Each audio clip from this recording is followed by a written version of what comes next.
আসসালামু আলাইকুম, welcome to Minha Akter Bushra another ব্লকে। আজকে আমরা আমাদের ছাদ থেকে চুই জাল কাটবো, চুই জাল রান্না করব খাসির মাংস দিয়ে।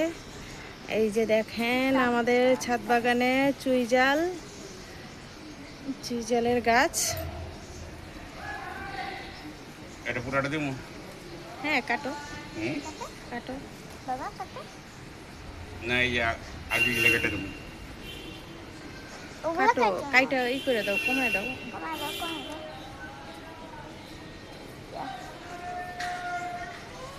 নিজের হাতে বাবা। বোনা চুই জাল গাছের বাবা হাতে দাও তরকারি খাবো আমরা।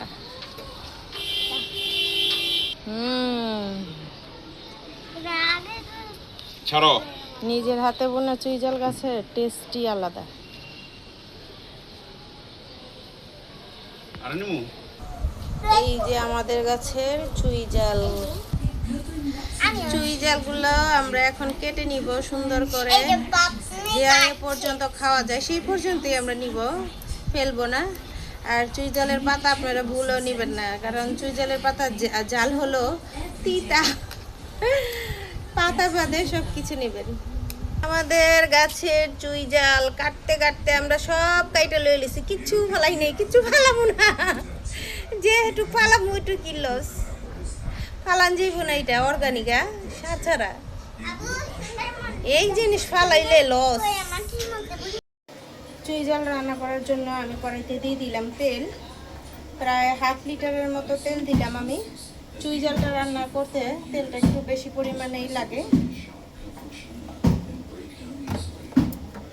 আমি তেলটার মধ্যে এখন দিয়ে দিব খোসা ছাড়ানো রসুন, যেগুলো আমি খোসা ছাড়িয়ে পরিষ্কার করে নিছি। আমি দিয়ে দিলাম খোসা ছাড়ানো রসুনগুলোকে একটু ভেজে নিব তেলে। আমার রসুনের খোসাগুলো ভাজা হয়ে গেছে।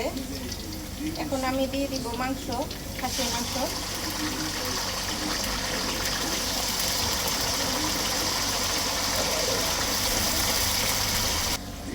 আমি খাসির মাংসের সাথে পেঁয়াজ কুচিটাও দিয়ে দিব একসাথে ভাজা হওয়ার জন্য।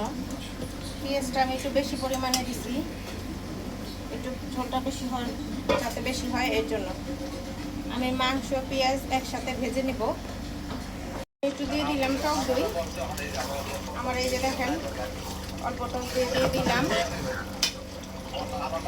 টক দই দিয়ে এবার মাংসটাকে একটু ভেজে নিব, খাসির মাংস তো এর জন্য আমি একটু টক দই দিলাম।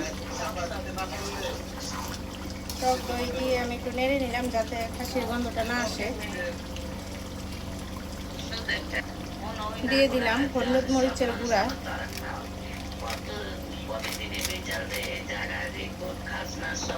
এবার আমি একটু নেড়ে দিব মশলাটা, পুরো হলুদ মরিচের গুঁড়াটা আমি মাংসের সাথে মিক্স করে দেবো, কোনো পানি দিব না।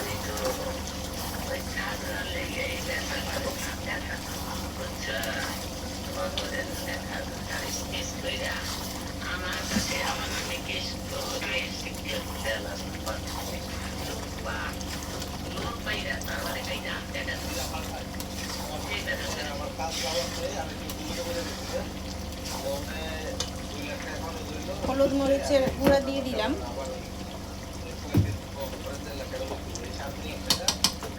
এখন দিব আদা রসুন বাটা।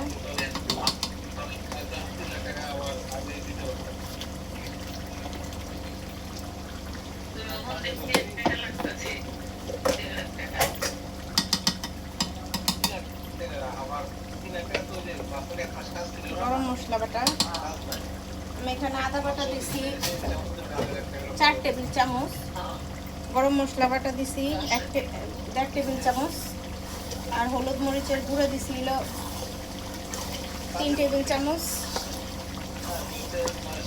সবগুলো উপকরণ এখন আমি একসাথে মিক্স করে নিছি। এখন তেলে ভাজবো, শুধু তেলের উপরেই রান্না, এখন ভাজতে থাকবো শুধু। আমি মাংসটা নাড়তে থাকবো, কষাতে থাকবো, যত নাড়বো তত কষাবো। খেয়াল রাখবেন মাংসটা কিছুক্ষণ পর নেড়ে দিতে হবে, আর না হলে মাংসের নিচটা লেগে যাবে।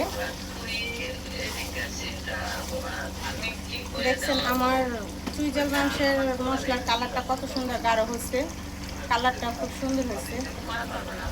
আমি মাংসের মধ্যে পরিমাণ মতো লবণ দিয়ে দিলাম।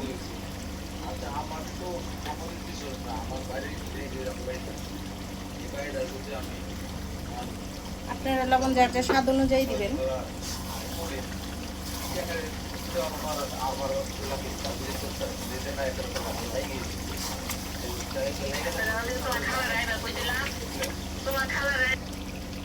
আমি অল্প পানি সহ চুইঝালগুলো দিয়ে দিব যাতে মাংসটা একটু সেদ্ধ হয় ভালো করে গলে, এর জন্য।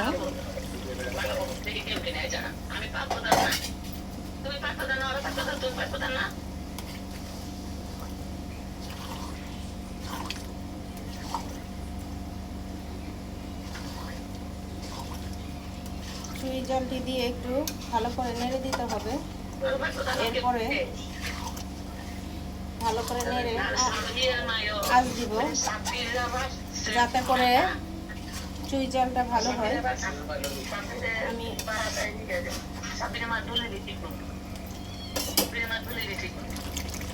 চুইঝালের মধ্যে এখন আমি আলাম, রসুন আর কাঁচামরিচ দিয়ে দিব অল্প।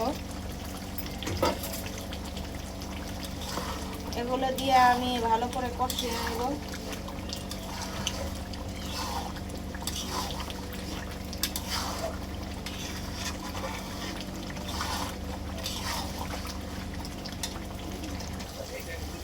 এখন আমি দিয়ে দিব চুইঝালের মধ্যে গরম মশলা। গরম মশলা দিয়ে আবার একটু ভেজে নিব।